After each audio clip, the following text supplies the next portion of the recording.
As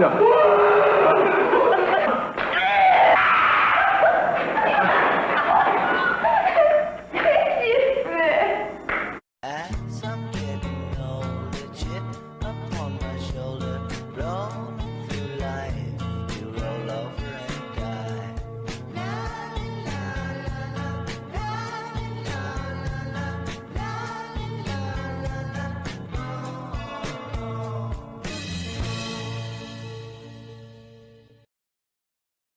Hey guys, it's Streed, and today I'm going to be reviewing the 1970s low-budget Bigfoot flick, Creature from Black Lake.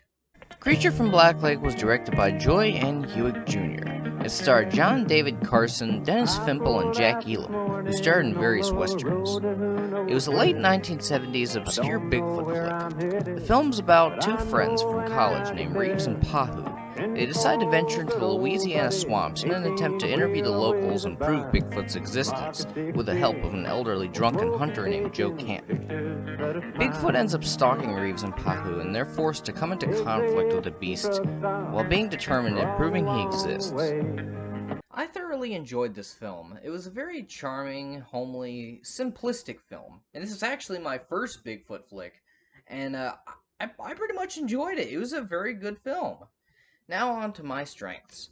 The characters are extremely likable. Honestly, I think if the characters weren't likable, this film would be so horribly boring and the film would just fail. But the characters actually make this more worth watching rather than the monster. Because going into this movie, I was mostly focused on, hey, this is going to be like a low budget, sort of 1970s kind of backwoods flick. So I'm thinking, hey, you know what?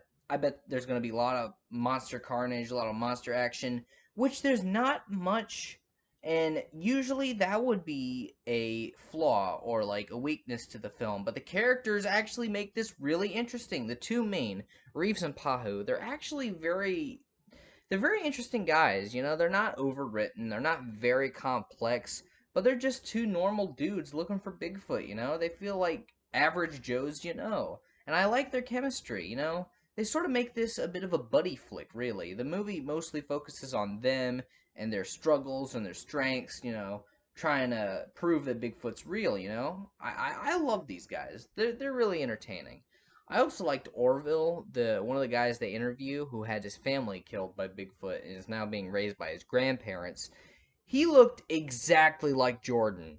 Like, he kind of talked like him. He was he had a big thing with music. He loved music, which my bud Jordan, he wants to be a singer and a rock star. He loves his fucking music. And like he was the one that spotted out. He's like, "Holy shit. This guy looks exactly like me. He's even kind of like me himself." And there's a running joke in the film about Pahu loving burgers, and when Jordan noticed that, he pointed that out to me. He's like, "Ha, Randy, he's just like you, Streed." And I'm like, "Yeah, pretty much," because I don't know if you guys know, but I fucking love burgers. I don't know why, but these past few years, I've just been set on burgers. That's like my favorite dinner. I love burgers. Takis are my favorite food, but burgers are my favorite dinner. And another strength is it's genuinely atmospheric and creepy at times. The monster does look a little hokey, and some of the acting is a little cheesy, but for the most part, most of the actors actually do a very good job. But there is some genuinely creepy moments in the film. Usually when they're interviewing some of the people and they're telling their stories, like when they were interviewing Pahu's grandpa, he told the story about his family. Well, not his family, like his son or daughter or whatever, them getting killed and them having to raise fucking Orville. And there's another scene where Jack Elam's character, Joe Cranton, he starts talking about his story about his friend getting dragged underwater, which you see in the beginning of the film. And they're actually really creepy, you know. It's not overdone or over the top. It's actually kind of creepy, you know. It makes up for not seeing the monster too much in the film.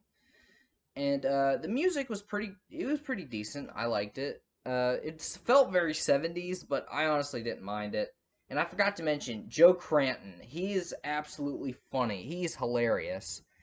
Unfortunately, he's not in the film that much. I wish he would have had a little more screen time, but from what we did see of him, it was pretty funny. He had a few funny moments with him fucking getting drunk and him having to shoot at the monster.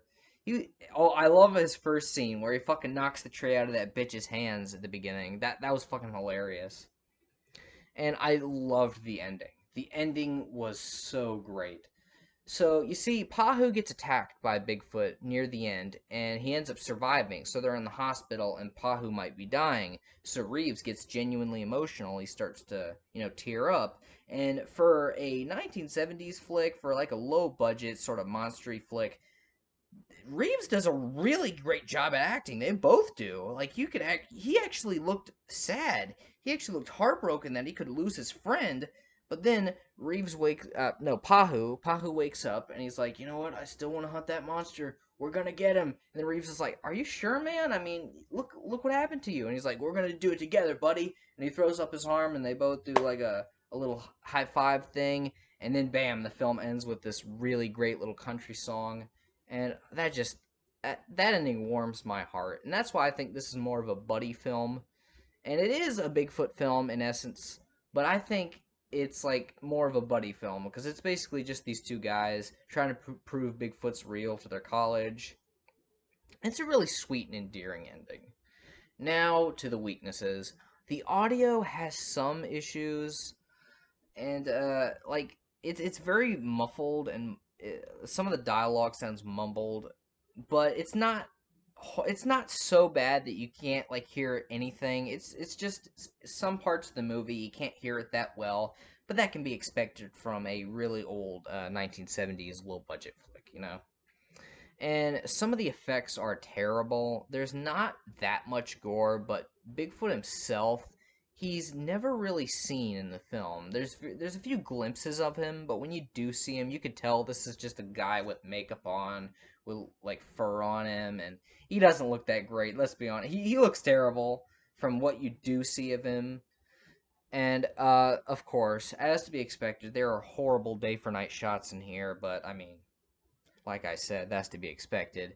And the final battle is a little too brief. I would have liked if the battle went on a little more, but from what we did see of the battle, it was pretty interesting. Like, the biggest problem with this film is Bigfoot is not on screen that long, and he does get a few decent kills here and there, but you don't see him that much. He's usually drenched in shadows. But the characterization of the characters and just how humorous and funny and silly the film can be sometimes, it makes up for it. So if I had to rate this, I'd have to give it a 7 out of 10. Not a masterpiece, it's not perfect, but it's a very charming, nostalgic backwoods flick, and I definitely recommend it. Well, guys, that was the review, and I will see you all next time.